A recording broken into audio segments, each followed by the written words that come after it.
এই কোরআনের জন্য রসুলের সাহাবীরা সন্তানকে এতিম করেছেন, স্ত্রীকে বিধবা করেছেন, ঠিক কিনা বলেন?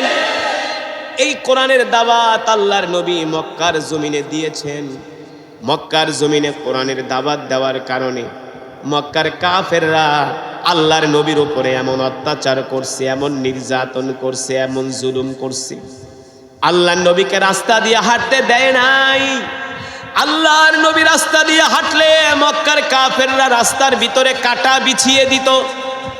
শুধু এই কোরআনের জন্য রে যুবক, কাল হাসরের ময়দানে আল্লাহর নবী যখন বলবেন ইয়া উম্মতি তাআলাও, আসো উম্মত, আমি আজকে আল্লাহর কাছে তোমাদের জন্য সুপারিশ করব। তোমরা যারা আমার উম্মত, তোমাদেরকে আমি নবীর সাথে নিয়ে জান্নাতে যাব। সুবহানাল্লাহ কইবেন না? এটাও শিখাই দিতে, নবীর সাথে জান্নাতে যাইতে চান না? হ্যাঁ, আল্লাহু আকবার। আল্লাহর কোরআন এমন এক কিতাব, আল্লাহ রসুলের হাদিস যুবক আমি বানিয়ে বলছি না। আল্লাহর নবী বলেন আল কোরআন হুজ্জাতুল লাকা ওয়া আলাইকা, আল কোরআন হুজ্জাতুল লাকা ওয়া আলাইকা। আল্লাহর নবী বলেন কাল হাসরের ময়দানে আল্লাহর কোরআন কারো পক্ষে সুপারিশ করবে। কি করবে? কারো জন্য সুপারিশ করবে আল্লাহর কোরআন। সুবহানাল্লাহ বলেন। যে কোরআন আমি আপনাদের সামনে পড়েছি, এই কোরআন কারো জন্য সুপারিশ করবে, যার জন্য জাহান্নামের আসামি হয়ে যাবে, আমল নামা বাম হাতে দিবে, এমন ব্যক্তিরা জাহান্নামের আসামি হয়ে যাবে। তখন আল্লাহর কোরআন ডাক দিয়া বলবে, আল্লাহ আপনি আপনার এই বান্দাকে জাহান্নামে দিতে পারবেন না। কেন? কেন? একদিনের জন্য হলেও আপনার বান্দা আমার কোরআন শুইনা চোখের পানি ফেলছে। এদের জন্য আল্লাহর কোরআন সুপারিশ করবে। হাদিসের মধ্যে আসছে, যারা এই দুনিয়ার জমিনে কোরআনের জন্য জীবন দিছে, কি দিছে? জীবন দিছে, জান দিছে, মাল দিছে, সময় দিছে, যখন হাসরের ময়দানে তাদেরকে ওঠানো হবে, আল্লাহর কোরআন যে বলবে, আল্লাহ যেখানেই এলাকার মধ্যে ওয়াজ মাহফিল হইতো, আপনার এই বান্দা কোরআন পড়তে পারতো না, কিন্তু আলেম ওলামার জবানে কোরআন শোনার জন্য চলে যেত। আমি কোরআন সাক্ষী দিতেছি, আপনার বান্দারা দূর দূরান্তে চলে যেত কোরআনের মাহফিলে। রাত্রবেলা ভাতও খাইতে পারতো না। আল্লাহ তাআলার পেয়ারা বান্দারা দীর্ঘক্ষণ সময় আমি কোরআনুল কারীমে তেলাওয়াত করেছি। আপনারা শুনেছেন তো? জোরে বলেন, শুনেছেন? হৃদয়ের কান দিয়ে শুনেছেন? যদি শুনে থাকেন, এক একটা হরফে বিনিময়ে আল্লাহ তাআলা আমাদের আমল নামায় কমপক্ষে 10টি করে নেকি দান করেছে। কয়টা করে? আমি যদি 1000 শব্দ তেলাওয়াত করি, 1000কে 10 দিয়া গুণ দেন, কয় হাজার হয়? কত? 10,000। যদি আমি 10,000কে 10,000 শব্দ তিলাওয়াত করি, 10,000কে 10 দিয়া গুণ দেন, কত হয়? 1 লাখ। যদি 20,000 শব্দ পড়ে থাকি, 20,000কে 10 দিয়া গুণ দেন, কয় লাখ? 2 লাখ। যত হাজার শব্দ পড়েছি তত হাজার, এক এক হরফে 10টি করে নেকি আল্লাহ তাআলা আমাদের আমল নামায় দান করেছে। যদি 30,000 শব্দ পড়ি, আমরা 3 লক্ষ নেকি পেয়েছি। সুবহানাল্লাহ বলবেন না? নির্বাচনী প্রচারণায়, নির্বাচনের মিটিংয়ে গেলে এর চেয়ে বেশি সওয়াব পাওয়া যায়। হ্যাঁ, নেতার ডাকে গেলে এর চেয়ে বেশি সওয়াব পাওয়া যায়। চায়ের দোকানে বসে বাংলা সিনেমা দেখলে খুব সওয়াব। আপনারা যে কোথায় আসছেন আপনারা নিজেরাও জানেন না। এটা হলো জান্নাতের বাগান। আল্লাহু আকবার বলেন। সত্যি করে বলেন, আমি যে কোরআন পড়েছি আপনাদের কাছে কেমন লেগেছে? আল্লাহু আকবার। আসমানের নিচে জমিনের উপরে কোরআনের সুরের মতো এত মায়াবী, এত হৃদয়গ্রাহী সুর পৃথিবীতে আর হতে পারে না। পারে? জীবনে কত গান পৃথিবীতে আসে আর যায় না। শোনেন, আমি বয়ান করব, বয়ান করার আগে একটা শর্ত আছে। আমার আপনাদের কাছে একটা চাওয়া আছে, একটা আবদার আছে, একটা আকুতি আছে। বলবো? আপনারা কি কোরআনকে ভালোবাসেন? আলেম ওলামাদেরকে ভালোবাসেন, কোরআনকে মহব্বত করেন? যদি কইরা থাকেন, যতক্ষণ বয়ান চলবে একজনও উঠাউঠি করা যাবে না। কোরআনের জন্য কিছু সময় কোরবানি করতে পারবেন তো ইনশাআল্লাহ? কে কে পারবেন না হাত উঠান। ও বা খিতা খল্লা রে বা, কোরআনের জন্য কে কে একটু সময় কোরবানি দিতে পারবেন? হাত উঠিয়ে আল্লাহকে দেখান। লিল্লাহে তাকবীর। হাত সোজা করেন, সোজা করেন মিয়া, সোজা করেন, আরো সোজা করেন। ডাক দেন ইয়া আল্লাহ, আরো জোরে বলেন ইয়া আল্লাহ। আমাদের গুনাহগুলো মাফ করে দেন, শেষ মোনাজাত দিয়া যাওয়ার তৌফিক দেন। বলি আমিন। হাত নামান। আমি কি আপনাদেরকে খেলা দেখার জন্য বসতে বলছি? সিনেমা দেখার জন্য? আমি আপনাদেরকে নেক আমল করার জন্য বসতে বলছি। আমি আপনাদেরকে কোরআনের দাওয়াত দিয়েছি। আরে ওরা যদি সিনেমা দেখার জন্য দাওয়াত দিতে পারে, ওরা যদি ফুটবল খেলা দেখার জন্য দাওয়াত দিতে পারে, ওরা যদি ক্রিকেট খেলা দেখার জন্য দাওয়াত দিতে পারে, আমি কেন কোরআন শোনার জন্য দাওয়াত দিতে পারবো না? ঠিক কিনা বলেন? এটাই হলো আসমানের নিচে জমিনের উপরে উত্তম দাওয়াত। যেই কোরআনের তেলাওয়াত শুনলে ঈমান বেড়ে যায়। আমি বলছি, কে বলছেন? কে বলছেন? ওয়া ইযা তুলিয়াত আলাইহিম আয়াতুহু যাদাতুহুম ঈমানা। এ মুসলমান, আল্লাহ নিজে বলছেন আমার কোরআন পড়ো, আমার কোরআন শোনো, তাহলে আমি আল্লাহ তোমাদের ঈমানকে বাড়িয়ে দিব। কিন্তু সত্যি করে বলেন, সমাজের কত পার্সেন্ট মানুষ কোরআন পড়তে পারে? কত পার্সেন্ট? ডাক্তার, ইঞ্জিনিয়ার, ব্যারিস্টার, কথা না? ডাক্তার, ইঞ্জিনিয়ার, ব্যারিস্টার, তুখোর রাজনীতিবিদ, মন্ত্রী, মিনিস্টার, চেয়ারম্যান, সূরা ফাতিহা পড়লে দাঁত 32টা ভাঙা যায়। হ্যাঁ, 100-র ভিতরে সমাজের 97% মুসলমান কোরআন পড়তে পারে না। কি মনে করছেন আল্লাহ কি এমনি ছেড়ে দিব? এমনি ছেড়ে দিবে? মায়ের একটাও মাটিতে পড়বে না। ফেরেশতারা পিটায় একেবারে পাছা লাল করে ফেলাইবে। কোরআন পড়তে পারেন নাই, ব্যাপারটা কি? তলাবুল ইলমি ফরিয়দাতুন আলা কুল্লি মুসলিম। কোরআন শিক্ষা করা প্রত্যেকটা মুসলমান নরনারীর উপর ফরজ। কোরআন শিক্ষা করা কি ফরজ? এ কপাল পোড়া মুসলমান, কোরআন পড়তে তো পারোসই না। এ যুবক, তুমি কলেজে পড়ো, ইউনিভার্সিটিতে পড়ো, ডাক্তার হও, ইঞ্জিনিয়ার হও, কত কঠিন কঠিন গণিত, অঙ্ক তুমি করো। অঙ্ক করতে করতে, সায়েন্স নিয়ে পড়তে পড়তে, কমার্স নিয়ে পড়তে পড়তে, অঙ্ক করতে করতে চোখের নিচ দিয়ে কালি পড়ে যায়। রাতের পর রাত ঘুমায় না। কতক্ষণ? রাতের পর রাত ঘুমাও না। সায়েন্স নিয়ে পড়াশোনা করো, কমার্স নিয়ে পড়াশোনা করো, আর্টস নিয়ে পড়াশোনা করো। আবার সায়েন্সের ছাত্র খুব ক্রেডিট নেয়, আমি কিন্তু সায়েন্সের ছাত্র, আমি কমার্সের ছাত্র।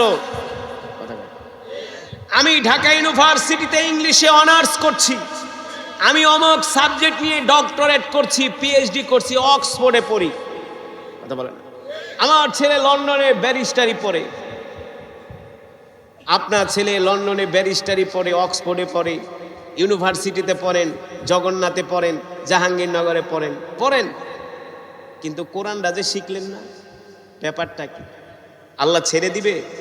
জোরে বলেন, আল্লাহ ছেড়ে দিবেন না।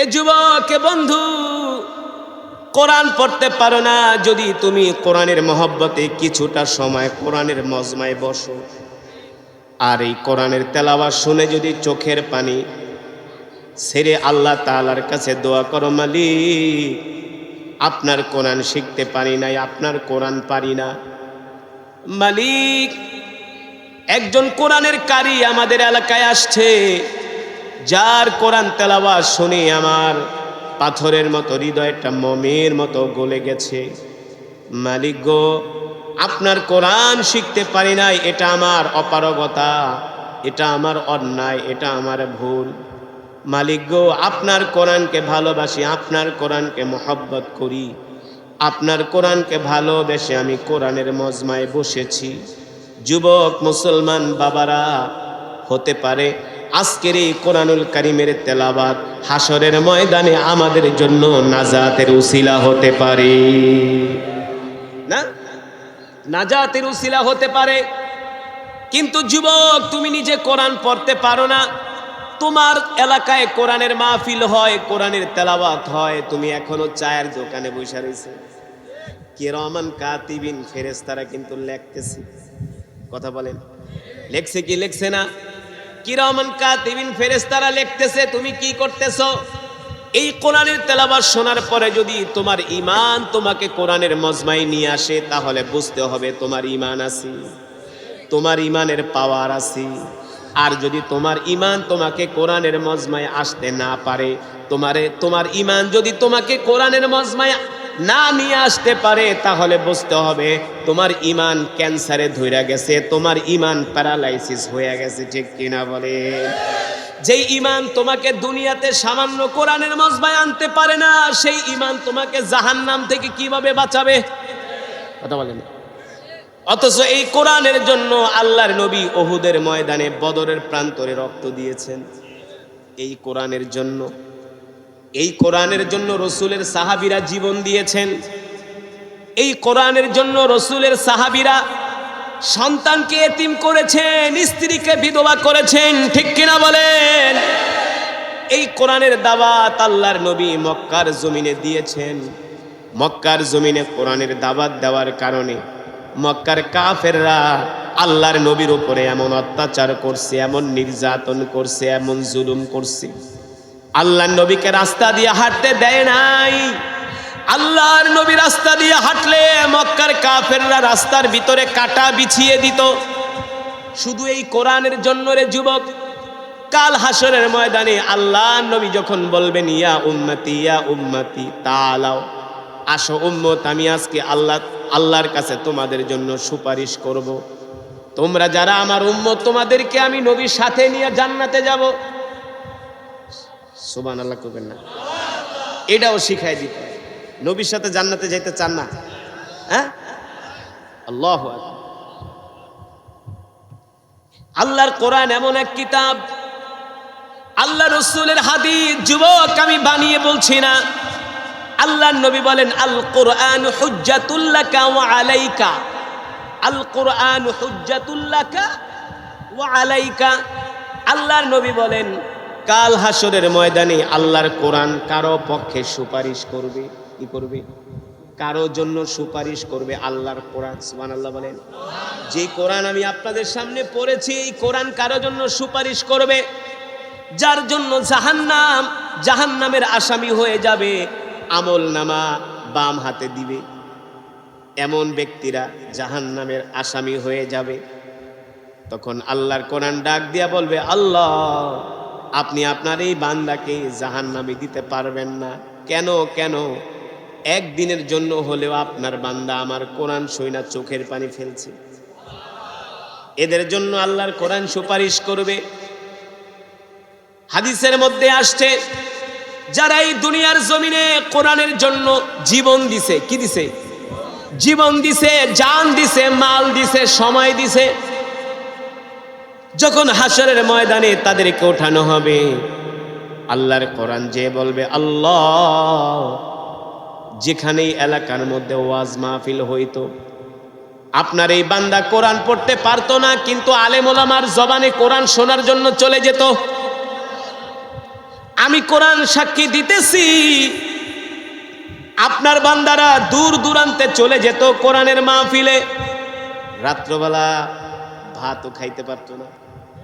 এই মজমার মধ্যে এখানে অনেক মুসলমান আছেন, অনেক যুবক আছেন, দূর দূরান্ত থেকে আসছেন, রাত্রবেলা এখনো খানও নাই। আছে কি? আছে না? কোরআনের মহব্বতে আসছেন। আপনি কি মনে করছেন আল্লাহকে আপনাকে এমনিই ছেড়ে দিবে? আল্লাহ আপনাকে উত্তম পুরস্কার দিবে, উত্তম উত্তম পুরস্কার দিবে। আল্লাহু আকবার। আল্লাহর কোরআন বলবে, মালিক, আপনার এই বান্দা কোরআন শোনার জন্য দূর দূরান্ত থেকে গভীর রজনীতে হাইটা হাইটা আসছে, কয়েক কিলোমিটার হাইটা আসছে, কয়েক কিলোমিটার। আমরা অনেক ওয়াজ মাহফিলে যাই, মাহফিল শেষ করে যখন গাড়ি চালায় যাই, দেখি দলে দলে যুবকরা হাইটা হাইটা যাইতেছে, মাঝে মাঝে গাড়ি থামাই ডাক দিয়ে দিকে আসো। কোত্থেকে আসছো? বলে হুজুর অমুক গ্রামতে কয় কিলোমিটার? বলে মিনিমাম 3 থেকে 4 কিলো। তা হাঁটতেছো কেন রাত্রবেলা? বলে হুজুর আপনার তেলাওয়াত শোনার জন্য আসছিলাম, কিন্তু এত রাত্রে তো গ্রামের দেশ, অটো গাড়ি ঠাড়ি বন্ধ হয়ে গেছে। এই কথা শোনার পরে তাদের জন্য দিল থেকে একটা দোয়া আসে কি আসে না? যুবকদেরকে বলি ওঠো, আমার গাড়িতে ওঠো, তোমাদেরকে আমি একটু আগায় দিই। বলে হুজুর কি বলেন? দরকার নাই হুজুর, দোয়া করেন আমরা যাইতে পারবো। শুধু এই কথাই বলে না, বলে হুজুর দোয়া করেন যাতে পুরা জীবনটাই আল্লাহর কোরআনের উপরে কাটাইতে পারি। জোরে বলেন সুবহানাল্লাহ। এমন যুবক আছে কি আসে না? জোরে বলেন আছে কি আসে না? এরা হলো জান্নাতি যুবক। এই যে আপনার এলাকার যুবকরা কোরআনের মাহফিল করছে, কেন মাহফিল করছে? কোরআনের মহব্বতে, আপনাদেরকে কোরআন শোনানোর জন্য। কাল হাসরের ময়দানে আল্লাহর কোরআনও তাদের পক্ষে সাক্ষী দিবে। শুধু তাদের পক্ষে সাক্ষী দিবে না, আল্লাহর কোরআন আপনাদের মতো যারা ঈমানওয়ালা মুসলমান চাতক পাখির মতো তাকায় তাকায় কোরআন শুনছেন, আপনাদের জন্য আল্লাহর কোরআন কাল হাসরের ময়দানে সাক্ষী দিবে। ঠিক কিনা বলে? কিন্তু কোরআন অনুযায়ী আমল করতে হবে। কি করতে হবে? শুধু কোরআন তেলাওয়াত শুনলেই চলবে না, কোরআন অনুযায়ী আমল করতে হবে। ঠিক কিনা বলেন? হারামকে হারাম মানতে হবে, হালালকে হালাল মানতে হবে। আল্লাহর জমিনে আল্লাহর কোরআনের রাজ কায়েমের জন্য নিজের জান মাল বিলিয়ে দিতে হবে। ঠিক কিনা বলেন? আল্লাহ রাব্বুল আলামিন সেই কথাই আল্লাহ রাসূলকে বলছেন, ইন্না আনজালনা ইলাইকা যিকরা লিতুবাইয়িনা লিন-নাস। নবী হে আমার, আমি আল্লাহ আপনার উপর যেই কোরআন নাজিল করেছি, এই কোরআন দিয়ে আপনি মক্কার কাফেরদেরকে দাওয়াত দেন। কি দিয়া? এই কোরআন দিয়া দাওয়াত দেন।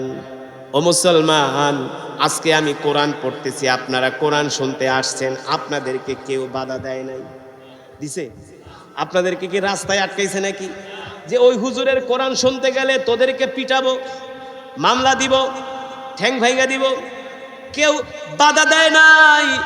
এ যুবক, সেই 1450 বছর আগে আল্লাহ রাসূলের সাহাবীরা আল্লাহর নবীর কোরআন শুনতে আসতো, আর কাফেররা ধরে ধরে সাহাবীদের উপরে অত্যাচার করত।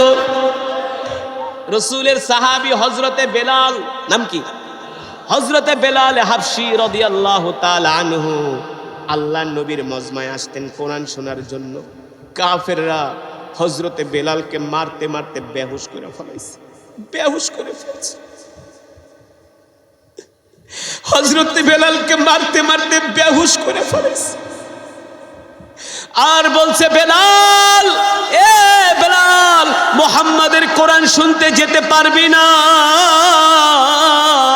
হযরতে বেলাল বলে, মক্কার কাফেররা আমাকে অত্যাচার করতে করতে আমাকে মেরে ফেলতে পারবা, কিন্তু আল্লাহ রাসূলের জবান থেকে কোরআন শোনার জন্য আমাকে এক মুহূর্তের জন্য বিরত রাখতে পারবা না। কেমন ছিল সাহাবীদের ঈমান! কোরআনকে তারা কতটা ভালোবাসতেন!